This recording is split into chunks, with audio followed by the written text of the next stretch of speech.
It is Friday. It is the 1st of July, and there are a lot of major historical events that happened this weekend.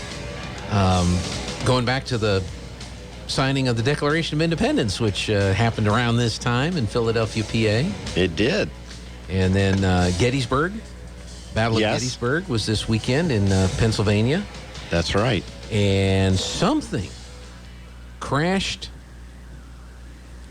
out in the countryside north of Roswell, New Mexico, that Mac Brazel came across and brought into the sheriff, who then contacted the air base, who then put out a press release that the Air Force at Roswell Air Force Base had captured a flying saucer. That's right. 75 years ago this weekend. And we know what happened to Gettysburg. We know what happened when they signed the Declaration of Independence. But apparently, we still do not know what crashed out in Roswell, north of Roswell, 75 years ago.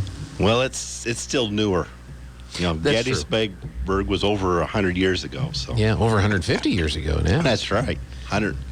Yeah, it's 1864? 3 or 4? 3.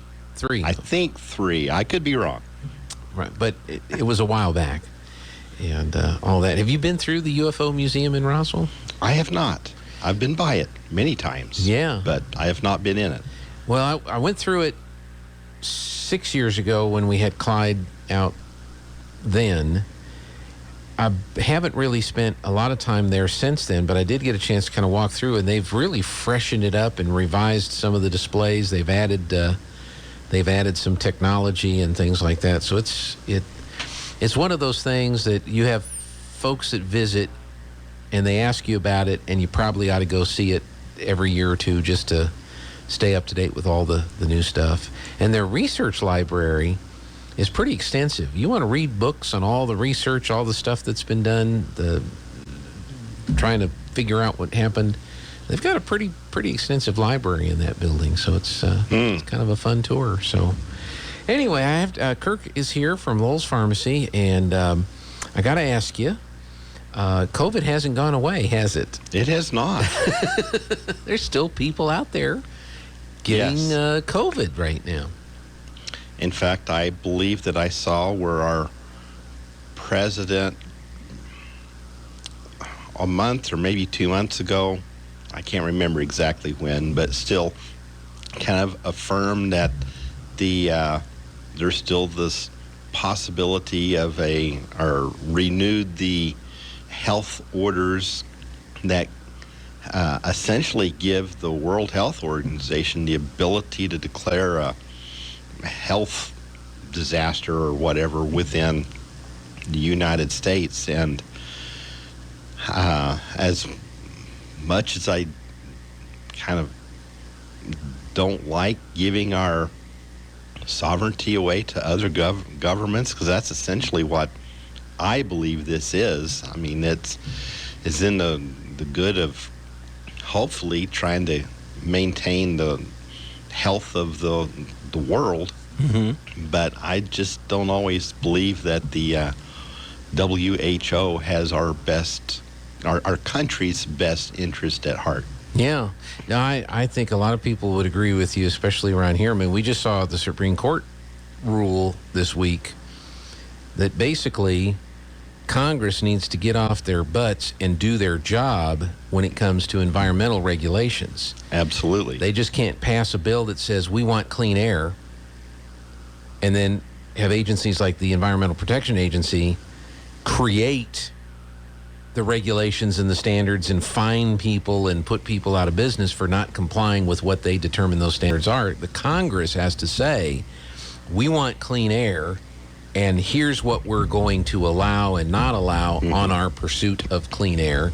Then the EPA can go out and enforce what we as Congress, the elected representatives of the people, have said is the process for getting to the clean air and clean water. And so you worry, some people worry, I'm sure I'm kind of like you, if you turn this over to the WHO and say, we want a healthy planet.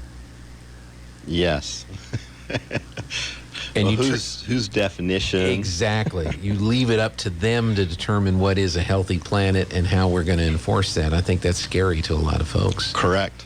And a lot of the Second Amendment people that are supporters of that are looking at this EPA determination and saying that this is going to apply to the ATF, and you get different segments out there that this has been going on, that government agencies have been